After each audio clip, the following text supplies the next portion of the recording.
19 question है। Chapter आपका आज क्लोज करेंगे ये वाला। Put the flowing on the proper side of debtor account, creditor account and cash account. इसमें से आपने 3 अकाउंट बनाने हैं।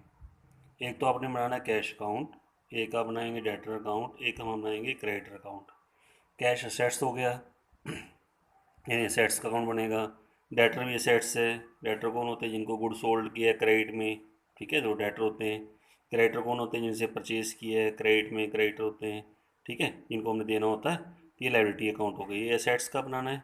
डेटर असेट्स हो गया, यानी एक assets account, creditor liability account and cash assets account. यानी इस स्टेटमेंट में से आपने 3 अकाउंट बना कर दिखाने हैं। तो वैसे तो कलेक्टिवली भी बना सकते हैं तीनों अकाउंट, लेकिन आपके लिए सजेशन करूँगा आपने इसको अलग अलग बनाना। जैसे पहले आप मान लीजिए, चलो कैश अकाउंट शुरू करना, कैश अकाउंट बनाते हैं, ठीक है। तो सारी कैश वाली एंट्री देखना कि कैश आ रहा है, कैश जा रहा है, ठीक है, कैश इंक्रीज़ हो रहा है या कैश डिक्रीज़ हो रहा है। फिर डेटर बनाना कि डेटर देखना इंक्रीज़ हो रहे हैं डिक्रीज़ हो रहे हैं। फिर क्रेडिटर बनाना, क्रेडिटर इंक्रीज़ हो रहे हैं डिक्रीज़ हो रहे हैं, ठीक है। डेटर असेट्स हैं, क्रेडिटर लायबिलिटी है और कैश आपका असेट्स है, ठीक है। अब जैसे बना रहे हैं, देखो पहले मैंने डेटर में इधर इंक्रीज़ रहेगा, इधर क्या रहेगा, डिक्रीज़ रहेगा। डेटर असेट्स है और सेट्स में मैंने आपको बताया था इधर इंक्रीज आता है, इधर क्या आता है, डिक्रीज आता है। डेबिट साइड में इंक्रीज, ये डेबिट साइड हो गई और ये कौन सी साइड होगी, क्रेडिट साइड होगी, ठीक है। अब लायबिलिटी, क्रेडिटर लायबिलिटीज है, क्रेडिटर क्या है, लायबिलिटीज। तो लायबिलिटीज में क्या रहता है, इधर तो इंक्रीज रहता है क्रेडिट साइड में, और डेबिट साइड में क्या रहता है, डिक्रीज रहता है, डेबिट साइड में डिक्रीज। ऐसी कैश है, कैश एसेट्स है, कैश क्या एसेट्स है, इधर तो इंक्रीज रहेगा डेबिट साइड में, इधर क्या रहेगा, डिक्रीज रहेगा क्रेडिट साइड में, ठीक है। तो स्टार्ट करते हैं। पहले कौन सा अकाउंट बनाएंगे, पहले कैश अकाउंट बनाते हैं। कौन सा अकाउंट बनाते हैं, कैश अकाउंट। तो कैश वाली एंट्री देखना कि कैश आ रहा है या कैश जा रहा है, ठीक है, दिखने पर मतलब इंक्रीज हो रहा है डिक्रीज हो रहा है। ना पहले आपकी ट्रांजेक्शन आ रही है, sold goods for cash, sold goods for cash. तो कैश इंक्रीज हो रहा है या डिक्रीज हो रहा है, तो वो कैश तो आ रहा है, तो कैश इंक्रीज हो रहा है, यानी हम इधर दिखाएंगे। तो इसको हम ट्रांजेक्शन को, जैसे ए बी सी है तो ए ही दे देंगे यहाँ पे, यहाँ अमाउंट डालेंगे। कितना अमाउंट हो गया आपका, 25,000 हो गया, ठीक है। नेक्स्ट पॉइंट करते हैं, sold goods to X on credit. अब इसमें देखो कैश तो इसमें है ही नहीं, तो ये वाली एंट्री हम छोड़ देंगे क्योंकि इसमें कैश है ही नहीं। ना तो कैश इंक्रीज होगा, ना ही कैश क्या होगा, डिक्रीज होगा। खाली कैश को देखना क्योंकि आप कैश अकाउंट बना रहे हो ना, कैश एसेट्स का अकाउंट। अच्छा, रिसीव्ड कैश फ्रॉम एक्स। अब कैश को देखो, कैश इंक्रीज हो रहा है डिक्रीज हो रहा है, तो कैश तो आ रहा है ना, यानी कैश क्या हो रहा है, इंक्रीज हो रहा है। तो सी, यहाँ सी दिखा के इधर अमाउंट डालेंगे हम 28,000 कि कैश हमारा इंक्रीज हो रहा है, ठीक है। नेक्स्ट पॉइंट करें। अगला पॉइंट आ रहा है कि purchase goods from Y on credit. उसमें भी देखो कैश कहीं आया गया नहीं ना, हम तो स्टॉक आ रहा है। और एक आपका क्रेडिटर बनेंगे, क्या बनेंगे, क्रेडिटर। तो इसमें कहीं नहीं होगा कैश का, इसमें ट्रांजेक्शन है ही नहीं, ना इसमें कैश की ट्रांजेक्शन है ना इसमें कैश की ट्रांजेक्शन है, यानी इसका कैश अकाउंट पे कोई इफेक्ट नहीं पड़ेगा। कैश अकाउंट पे उसी का इफेक्ट पड़ेगा जिसमें कैश आएगा या कैश क्या होगा, जाएगा। नेक्स्ट एंट्री आ रही है, purchase goods from Y for cash. अब देखो इसमें अब क्या कैश है ना इसमें, अब तो कैश आ रहा है जा रहा है। Purchase goods from Y for cash, या सीधा एक होगी वाई तो भूल जाओ, वाई तो है ही नहीं। परचेज गुड्स फॉर कैश है कि गुड्स आ रहा है और कैश क्या हो रहा है, जा रहा है। तो कैश आपका क्या हो गया, इंक्रीज हुआ या डिक्रीज हो गया, डिक्रीज हो गया। क्या हो गया, डिक्रीज। तो ई डिक्रीज को हम इधर दिखाएंगे, ई दिखा के, और अमाउंट आप दिखा दीजिए 8,000। नेक्स्ट एंट्री आ रही है फिर आपकी, पे टू वाई, पे टू वाई। अब कैश आ रहा है जा रहा है, कैश जा रहा है, कैश क्या हो रहा है, डिक्रीज हो रहा है। कैश क्या हो रहा है, डिक्रीज। ये हम यहाँ लेंगे एफ, और अमाउंट आपका आएगा 15,000, ठीक है। अब आपको क्लियर समझ में आ गया कैसे बनाया कैश अकाउंट। ये आपका कैश अकाउंट है, इधर इंक्रीज दिखाओगे, इधर आप क्या दिखाओगे, डिक्रीज दिखाओगे। ये डेबिट साइड है, ये क्रेडिट साइड है। कैश अगर आ रहा है तो इंक्रीज होगा, कैश अगर जा रहा है तो क्या होगा, डिक्रीज होगा, ठीक है। फिर आपको बैलेंस बताया था, कैश के बैलेंस निकालना है। टोटल करेंगे तो 53,000 आएगा। दोनों साइड का टोटल कर लेना पहले। इसका 23,000 आ रहा है, तो अब ये वाली साइड जा रहा है तो बैलेंस आप इधर निकालना, बैलेंस। तो बैलेंस आपका बचेगा 30,000। इसमें से इसको लेस कर देना, 53 में से 23, फिर दोनों साइडों का टोटल ऐसे कर देना, 53,000, 53,000। यहाँ ऊपर लिख देना टोटल यहाँ भी क्या रहेगा, टोटल रहेगा। यानी क्वेश्चन समझ में आ गया, कैश अकाउंट समझ में आ गया। अब कैश के बाद चलिए हम बनाते हैं इसमें डेटर अकाउंट। सबसे पहले तो डेटर का मीनिंग क्लियर की, डेटर कौन होते हैं। डेटर वो होते हैं जिनको हमने सोल्ड किया क्रेडिट में, इनको हमने सोल्ड किया किसमें, क्रेडिट में। जब तक वो पेमेंट नहीं करेंगे तब तक डेटर होते हैं, ठीक है। तो इसमें देखो डेटर कौन है, पहले डेटर का नाम लिखेंगे, डेटर का क्या नाम है। इसमें देखो पहली entry sold goods for cash, इसमें तो कोई डेटर बना ही नहीं क्योंकि तो आपने कैश में सोल्ड किया। Sold goods to X on credit, sold goods to X on credit. अब आप देखो आपने सोल्ड किया एक्स को, अब आपने ये नहीं देना कैश को नहीं देगा, अब आपने कुछ नहीं देखना, आप सिर्फ एक्स को देखो, ये एक्स है ना। अब आपने एक्स को सोल्ड किया, एक्स डेटर बन गया ना, यानी डेटर का नाम हमारा एक्स है। डेटर का नाम क्या है, एक्स। तो इधर तो हम इंक्रीज दिखाएंगे, ये भी आपको बताया था। इधर हम डिक्रीज दिखाएंगे, डेबिट साइड हो गई, ये आपकी क्रेडिट साइड हो गई, ठीक है। चलिए स्टार्ट करते हैं। ये sold goods to X on credit, हमने एक्स को सेल किया तो एक्स डेटर बन गया ना, तो डेटर इंक्रीज हो गया, डेटर क्या हो गया, इंक्रीज। तो हम डालेंगे बी, नंबर डालना बी है तो बी यहाँ देंगे, और ये डेटर बन गया आपका 40,000 का, और डेटर का नाम क्या है, एक्स नाम है। डेटर का नाम क्या हो गया, एक्स नाम हो गया, ठीक है। नेक्स्ट मिनट करें, देखो जो एक्स वाली एंट्री अब आपको एक्स के देखना कि एक्स से आगे कुछ आ रहा है नहीं आ रहा है। आगे रिसीव्ड कैश फ्रॉम एक्स, अब एक्स से कैश मिला। अब देखो एक्स जो था डेटर, अब वो इंक्रीज हुआ या डिक्रीज हो गया, एक्स को देखना कि एक्स क्या हुआ। अब एक्स का अकाउंट तो कम हो गया नहीं, डिक्रीज हो गई, नहीं उससे लेने तो उसने पैसे दे दिए हमें, कैश मिल गया उससे, कितना मिल गया, 28,000। तो ये आपकी एंट्री इधर जाएगी डिक्रीज में। ये नंबर है आपका सी, और यहाँ डालेंगे हम अमाउंट, हम डालेंगे यहाँ पे 28,000, ठीक है। अब देखो और तो नहीं कोई एंट्री इसमें एक्स वाली, नहीं कोई भी एंट्री आपकी एक्स वाली नहीं है, बाकी एंट्री आपकी वाई से रिलेटेड है, ठीक है। बस यही एंट्री आएगी, अब इसका टोटल करेंगे। टोटल आपका बन गया 40,000, इसका टोटल करेंगे तो 28,000।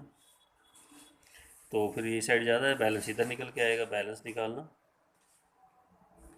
तो बैलेंस हमारा बनेगा 12,000, फिर आप टोटल कर देना, 40,000 हो गया। इधर भी आपका कितना हो गया, 40,000 हो गया, ठीक है। समझ में आ गया डेटर अकाउंट कैसे बना। डेटर क्या था, असेट्स था। अब आपका क्रेडिटर बनाते हैं, तो क्रेडिटर क्या रहेगा आपका, लायबिलिटी रहेगा। क्या रहेगा, लायबिलिटी। तो लायबिलिटी में इधर इंक्रीज, इधर क्या रहेगा, डिक्रीज। क्रेडिटर कौन होते हैं, जिनसे हमने गुड्स परचेज किया है क्रेडिट में, जिनसे हम गुड्स किस में खरीदा, क्रेडिट में खरीदा है, ठीक है। तो अगर परचेज करोगे क्रेडिट में तो इंक्रीज होगा, और जब आप क्रेडिटर की पेमेंट करोगे तो क्या होगा, डिक्रीज होगा। डिक्रीज इधर दिखाना है, इंक्रीज इधर दिखाना है। तो पहले क्रेडिटर देख लेते हैं, क्रेडिटर का नाम क्या है। जैसे नेक्स्ट एंट्री आपकी आ रही है, purchase goods from Y on credit, हमने वाई से क्रेडिट में खरीदा, तो वाई क्या बना, क्रेडिटर। वाई क्या बना है, क्रेडिटर। क्रेडिटर का नाम हो गया वाई, क्रेडिटर का नाम क्या बना, वाई। और क्रेडिटर देखो आपके इंक्रीज हो रहे हैं, जैसे गुड्स खरीदा ना वाई से क्रेडिट में, तो क्रेडिटर क्या बनेंगे हमारे, क्रेडिटर क्या हो जाएंगे, इंक्रीज हो जाएंगे, ठीक है। कितना अमाउंट है आपका, 22,000। तो ये नंबर डालेंगे, इसका नंबर इसका है डी, क्या रहेगा, डी। तो डी हम यहाँ लेंगे, यहाँ लेंगे डी को, और अमाउंट डालेंगे, इसका अमाउंट है आपका 22,000। नेक्स्ट एंट्री आपकी आ रही है, आप कहोगे सर ये भी एंट्री वाई वाली, देखो परचेज गुड्स फ्रॉम वाई, लेकिन ये वाई से रिलेटेड है ही नहीं, क्योंकि उसने गुड्स खरीदा कैश में। तो इसमें ट्रांजैक्शन जो बनती है परचेज गुड्स फॉर कैश है, वाई का नाम नहीं होगा इसमें, क्योंकि उसने गुड्स कैश में खरीदा है। तो इस वाई को भूल जाइए यहाँ पे, ठीक है। ठीक है, वाई चलो वही है, लेकिन उसने कैश में खरीद लिया गुड्स, परचेज हमने उससे किस में कर लिया, कैश में कर लिया, तो इसलिए हम इस वाई को हम ध्यान में नहीं रखेंगे, ठीक है। अब हमने पेड टू वाई, वाई की पेमेंट कर दी, वाई की क्या कर दी पेमेंट, तो वाई आपका क्या होगा, डिक्रीज हो गया। कितना अमाउंट है, 15,000। तो ये आपका डिक्रीज में, तो एफ यहाँ डालेंगे, और अमाउंट आपका आएगा 15,000। कितना अमाउंट है, 15,000। अब टोटल कर लेंगे इसका, तो टोटल यहाँ भी आपका टोटल आ जाएगा, टोटल आपका 15,000 आ गया, इसका टोटल आपका आ गया 22,000 हो गया। तो अब ज़्यादा किधर है, देखो इधर, इधर आपका ज़्यादा नहीं, इधर कम है ना, कम वाली तरफ आपने बैलेंस लिखना है। तो हमारी तरफ क्या लिखोगे, बैलेंस। तो 7,000 बैलेंस आएगा, 7,000 क्या आएगा बैलेंस, टोटल करेंगे 22,000। यहाँ भी कितना आएगा, 22,000 आपका आ जाएगा। अब तीनों अकाउंट समझ में आ गई। तो डेटर का अकाउंट हो गया, डेटर क्या था, असेट्स। एक क्रेडिटर का अकाउंट, क्रेडिटर क्या है, लायबिलिटी, ठीक है। एक कैश का अकाउंट, कैश के एसेट्स, इधर इंक्रीज इधर डिक्रीज। तो इसमें यहाँ पे आप तीनों अकाउंट अलग अलग बनाना। जैसे पहले आप कैश को बनाते हो, सिर्फ कैश को देखो, कैश इंक्रीज हो रहा है, कैश डिक्रीज हो रहा है, इंक्रीज इधर दिखाते जाओ, डिक्रीज इधर दिखाते जाओ। फिर आप बनाओ डेटर का। डेटर कौन होते हैं, जिनको गुड सोल्ड किया है क्रेडिट में, अगर सोल्ड करोगे तो इंक्रीज आपका इंक्रीज होगा, इंक्रीज इधर क्योंकि वो भी एसेट्स है, और डिक्रीज आपका इधर। फिर क्रेडिटर क्या है, लायबिलिटी। क्रेडिटर कौन होते हैं, जिनसे गुड्स आपने क्रेडिट में खरीदा, इंक्रीज इधर दिखा देना। जैसे गुड्स खरीदा तो इंक्रीज, तो मान लो एक्स वाई से खरीदा तो इंक्रीज हो गया ना, फिर आपने उसकी पेमेंट कर दी तो क्या हो गया, डिक्रीज हो गया। तो ऐसे करके तीनों अकाउंट आपके बन जाएंगे, कैश डेटर का, क्रेडिटर का और कैश का। तो समझ में आया क्वेश्चन सबको ये वाला, ठीक है। एक नेक्स्ट क्वेश्चन और है आपके पास, वो क्वेश्चन नंबर आपका है, उसमें ना हमने कैपिटल अकाउंट बनाना है। क्या बनाना है, कैपिटल अकाउंट। तो कैपिटल में पहले तो देखेंगे इंक्रीज डिक्रीज किधर आता है, इधर तो हमारा इंक्रीज आता है। पहले वो लिख लेते हैं ऊपर, ये डेबिट, ये क्या रहेगा, क्रेडिट रहेगा, ठीक है। ये आपका डेबिट होगा, ये हमारा क्रेडिट होगा। तो इधर इंक्रीज, इधर क्या लोगे, डिक्रीज ले लेना, ठीक है। कैपिटल का अकाउंट बनाते हैं। कैपिटल कैसे, मान लो बिजनेस मैंने बिजनेस स्टार्ट करा है कैपिटल लगाकर, तो कैपिटल इंक्रीज हो गई तो इंक्रीज में आ जाएगा, ठीक है। प्रॉफिट कोई हो जाए तो भी से इंक्रीज होती है कैपिटल, लॉस हो जाए तो आपको पता डिक्रीज होती है। जैसे कोई लॉस नहीं हो रहा था इक्वेशन में, रेंट पेड सैलरी पेड, तो लॉस डिक्रीज होगी, ड्राइंग वगैरह करेगा तो डिक्रीज होगी। वो आइड में आपकी इसके अंदर आएंगी कैपिटल अकाउंट के अंदर। तो कैप बना देते हैं इस अकाउंट को भी, ठीक है। पहले स्टेटमेंट पढ़ लेते हैं। स्टेटमेंट क्या कह रहा है, कहता from the flowing particular prepare the proprietor capital account बनाना है। तो स्टार्टेड बिजनेस विद कैश 75,000, तो कैपिटल आपकी इंक्रीज़ हो गई। बिजनेस से निकाले पर्सनल यूज़ के लिए, ड्राइंग है तो कैपिटल डिक्रीज़ हो गई।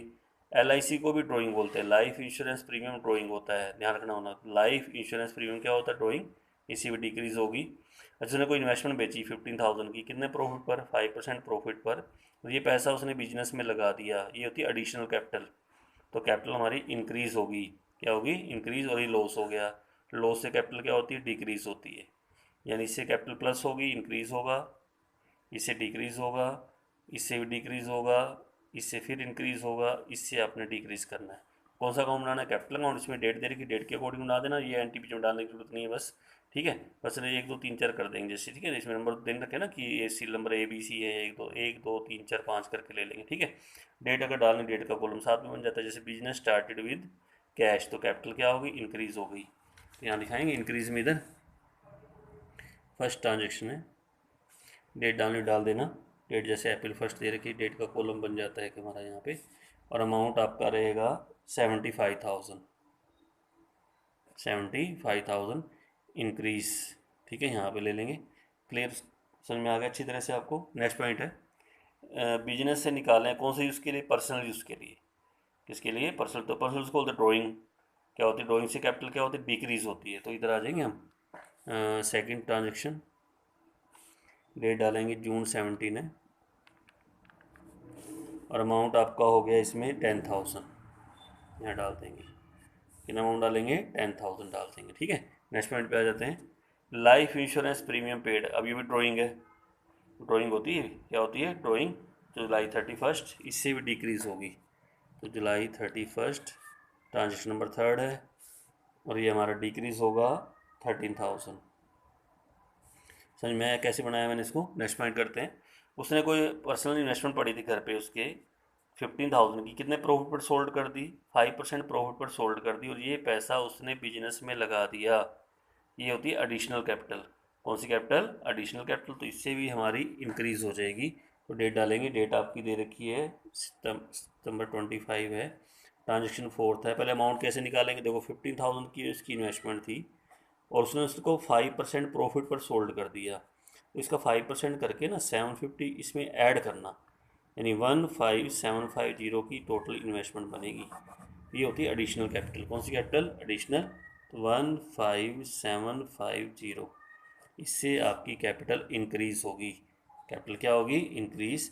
ये जो बनेगी इन्वेस्टमेंट, उसके 5% ऐड करके जोड़, ऐड कर देना इसके अंदर, तो 15,750 आपका बन जाएगा। इससे कैपिटल हमारी इंक्रीज होगी। नेक्स्ट पॉइंट आ रहा है, लॉस हो गया, क्या हुआ है, लॉस। लॉस से कैपिटल आपकी डिक्रीज होती है।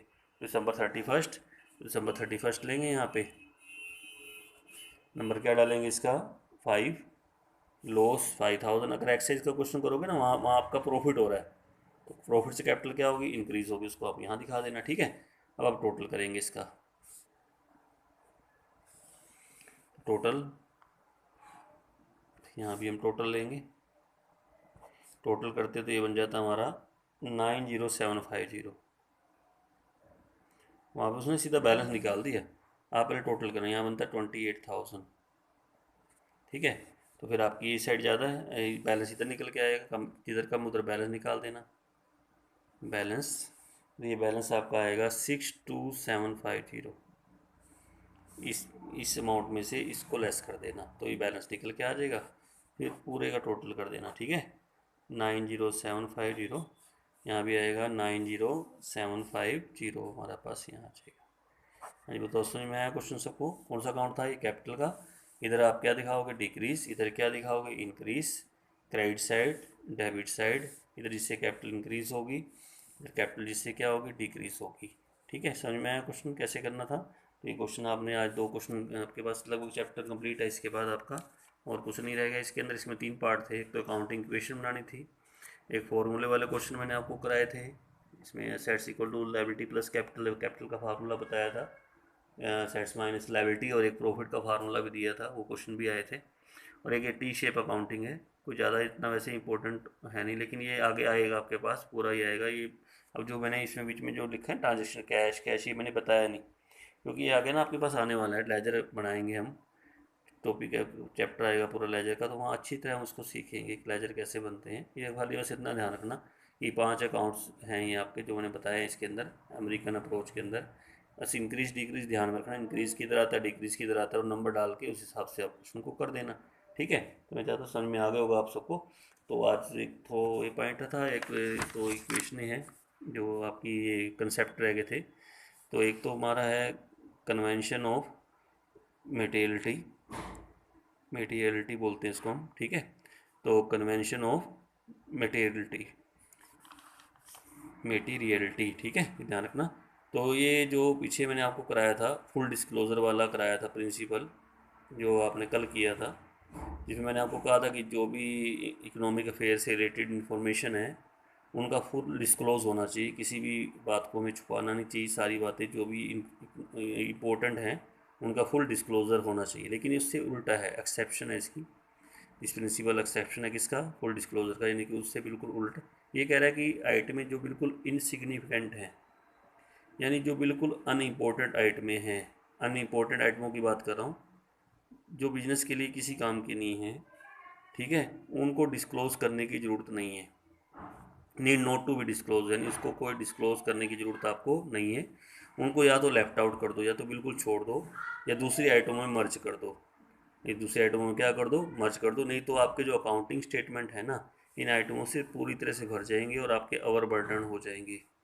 Otherwise accounting statement will be overburden, की जो अकाउंटिंग स्टेटमेंट है वो आपके ओवरबर्डन हो जाएंगी। तो बिल्कुल उससे रिवर्स, जो प्रिंसिपल जो कलम ने किया था फुल डिस्क्लोजर का, कि कहता है कि जो आपकी इनसिग्निफिकेंट आइटमें हैं इफेक्ट, ठीक है, यानी जो बिल्कुल यूज़लेस हैं या अनइम्पोर्टेंट आइटमें हैं, उनको बिल्कुल डिस्क्लोज़ नहीं करना, उनको या तो लेफ्ट आउट कर दो, छोड़ दो, या दूसरी आइटमों में मर्ज कर दो, नहीं तो आपके अकाउंटिंग स्टेटमेंट उन्हीं से ओवरबर्डन हो जाएंगे। ठीक है, तो अब लेकिन इस बात को एक चीज़ और भी ध्यान में रखनी है कि मान लीजिए एक आइटम जो एक इम्पोर्टेंट, एक बिजनेस के लिए इम्पोर्टेंट है, दूसरे बिजनेस के लिए वो अनइम्पोर्टेंट हो सकती है। जैसे फॉर एग्जांपल, मैं आपको एग्जांपल देता हूँ, मान लो एक आपका ये रिपेयर शॉप नहीं होती, वर्कशॉप होती है, जो स्कूटर वगैरह की रिपेयर करते हैं, बाइक वगैरह की रिपेयर करते हैं, उन्हें मान लो एक कोई टूल्स वगैरह था, कोई मान लो टूल्स उस 5000 रुपीज़ का, मान लो गुम हो जाता है, मतलब खो जाता है, इधर उधर हो जाता है, तो उसमें वो बेचारा काफ़ी वो होता है, टेंशन में रहेगा, परेशान रहेगा कि अब कितनी कहाँ चला गया, 5000 का था। अब उसके लिए उसकी इम्पोर्टेंट है, लेकिन मान लो बड़ी कंपनी है जैसे टाटा मोटर वगैरह है, अब उसके लिए इस टूल्स का कोई इम्पोर्टेंट नहीं है, क्योंकि ऐसा टूल्स पता नहीं कितने होंगे उसके पास, और वो कोई देख भी रहा होगा, उसको कहेगा टाइम वेस्ट क्यों कर रहा है, अब नया टूल्स निकालो काम शुरू करो, तो उसके लिए वो अनइम्पोर्टेंट है। यानी छोटे के बिजनेस के लिए जो आपका है वो एक कोई भी आइटम है वो इम्पोर्टेंट हो सकती है, लेकिन बड़े बिजनेस के लिए वो आइटम आपकी क्या हो सकती है, अनइम्पोर्टेंट हो सकती है। बस चीज़ को आपने थोड़ा ध्यान में रखना है कि किसके लिए वो इम्पोर्टेंट है और किसके लिए वो क्या है, अनइम्पोर्टेंट है। तो अनइम्पोर्टेंट आइटम को या तो बिल्कुल छोड़ दो या दूसरे आइटमों में क्या कर दो, मर्ज कर दो, नहीं तो आपके अकाउंटिंग स्टेटमेंट आपके क्या हो जाएंगे, ओवरबर्डन हो जाएंगे। ये ध्यान में रखना। ये प्रिंसिपल था। एक और है convention of prudence. Convention of prudence कि इसमें वो कहता है कि जितने भी फ्यूचर में होने वाले लॉसेस हैं, बिजनेस में होता यही है कि जितने भी हमारे एंटिसिपेटेड लॉसेस हैं, ठीक है, उसको तो आपने रिकॉर्ड करना है, यानी उसके लिए तो आपने अरेंजमेंट कर लेना है अकाउंट्स में। लेकिन जो भी एंटिसिपेटेड गेन है उनको आप इग्नोर कर दोगे। देखिए, जो बिजनेस के अंदर ना हम प्रॉफिट की तरफ नहीं भागते कि कोई भी फ्यूचर में प्रॉफिट होने वाला है उसको आप एंट्री करो। हम क्या करते हैं, अगर फ्यूचर में कोई भी लॉस होने वाला हो ना, उसका पहले से अरेंजमेंट कर लेते हैं। पहले से उसके लिए हम हो जाते हैं, सेफ़ हो जाते हैं कि हम उसको तैयार हो जाएं कि कोई होने वाला लॉस आपके लिए, उसके लिए हम सेफ़ हो जाते हैं, ठीक है, तैयार हो जाते हैं। यानी वो कहता है कि जितने भी लॉसेस हैं उनको अपने बिजनेस में रिकॉर्ड करना है अकाउंट्स में। लेकिन जो गेन होने वाले एंटिसिपेटेड, जो अभी गेन हुए नहीं लेकिन आगे हो सकता है गेन कोई होने वाला हो, सोच लेते हैं ये प्रॉफिट होगा हमारे को, तो उनको बिल्कुल इग्नोर कर देना, उनकी तरफ नहीं भागना आपने, ठीक है। तो प्रिंसिपल यही है कि based on the playing safe, कि हम सेफ़ हो जाएं फ्यूचर के बारे में। कि फ्यूचर में कोई जैसे मान लो टैक्स है, अब टैक्स हमें क्या होता है, नेक्स्ट ईयर देना होता है इस साल की इनकम पे, और हमें पता है टैक्स देना ही देना है, तो उसके लिए पहले से हम सेफ हो जाते हैं, टैक्स प्रोविजन वगैरह बना लेते हैं, ठीक है। अब क्लोजिंग स्टॉक है आपका, उसकी वैल्यू कॉस्ट प्राइस और मार्केट प्राइस जो दोनों में से क्या हो, कम हो, उस पर लगाते हैं। क्योंकि क्लोजिंग स्टॉक होता है जो गुड्स आपका अनसोल्ड रह गया, अब हो सकता है ना बिके, रह जाए, इसलिए हम उसकी वैल्यू ज़्यादा पे नहीं लगाते, हम उसको लगाते हैं कम पे, जो कम हो ना उस पर लगा देते, चलो इस पर तो सेल होगा ही होगा कम से कम ये। अब मान लो ज़्यादा लगा दी वैल्यू और कल को हो सकता है वो इससे उससे कम पे सेल हो, यानी कॉस्ट प्राइस पे सेल हो जाए, फिर दिक्कत आएगी ना, इसलिए हम उसको कम पे ही लगाते हैं। क्लोजिंग स्टॉक की वैल्यू जो लगाते हैं कॉस्ट प्राइस और market price which ever is less, जो लेस हो उस पर लगाते हैं। और ऐसे ही आपका प्रोविजन फॉर डाउटफुल डेट्स है, वो हम पहले ही बना लेते हैं बैड डेट्स होने से पहले। कोई बैड डेट्स वगैरह हो जाए उससे पहले ही। अब बैड डेट्स क्या होते हैं, देखो पहले बैड डेट्स का मीनिंग क्या है, मैंने टर्म छोड़ी थी। देखिए, डेटर को हम सेल करते हैं, डेटर को सेल करते हैं और डेटर को डाउट होते हैं ये पता नहीं हमें पैसा दे पाएंगे नहीं दे पाएंगे, तो कुछ बैड डेट्स हो जाते हैं कि बैड डेट्स होने का खतरा होता है कि ये पैसा नहीं हमें पैसे दे पाएगा या नहीं दे पाएगा। तो उसके लिए हम पहले से ही प्रोविजन फॉर डाउटफुल डेट्स बना लेते हैं, पहले ही तैयार हो जाते हैं। हम अंदाज़ा लगा लेते हैं कि 5 या 10% डेटर हमारे ना बैड डेट्स हो जाएंगे, और उसके लिए पहले से क्या बना लेते हैं, प्रोविजन फॉर डाउटफुल डेट्स बना लेते हैं। बस वही है कि फ्यूचर के लिए हम हो रहे हैं, बिल्कुल सावधान रहे, तैयार रहें। तो ये हमारा है कन्वेंशन ऑफ क्या होता है, प्रूडेंस होता है, बहुत इंपॉर्टेंट प्रिंसिपल है, वेरी इंपॉर्टेंट। और आ जाता है पेपर में, खाली इसी के ऊपर लिखना आ जाता है कि कन्वेंशन ऑफ प्रूडेंस क्या होता है, तो आपने कहना है ऑल एंटिसिपेटेड लॉसेस इस प्रिंसिपल के according should be recorded in the books, और जो एंटिसिपेटेड गेन है उनको आपने क्या करना है, शुड बी इग्नोर। और ये प्रिंसिपल आपका बेस्ड है पॉलिसी ऑफ प्लेइंग सेफ। और क्लोजिंग स्टॉक जैसे वैल्यू कॉस्ट प्राइस या मार्केट प्राइस जो किस पे लगाते हैं, जो दोनों में से कम होती है। प्रोविजन पहले बना लेते हैं बैड डेट्स होने से पहले, मान लो बैड डेट्स होने हैं नेक्स्ट ईयर, और इस साल ही उसके उससे पहले क्या बना लेंगे, उसके ऊपर हम प्रोविजन वगैरह बना लेते हैं। तो ये पॉइंट है, थोड़े से इसको ध्यान में रख लेना। और क्वेश्चन आपको दोनों समझ में आ गए, जो बताए थे कन्वेंशन दोनों समझ में आ गई आज वाली, ठीक है। तो ये दोनों कन्वेंशन आप कर लेना, और ये 2 क्वेश्चन कर लेना, चैप्टर मेरी तरफ से कंप्लीट है, ठीक है।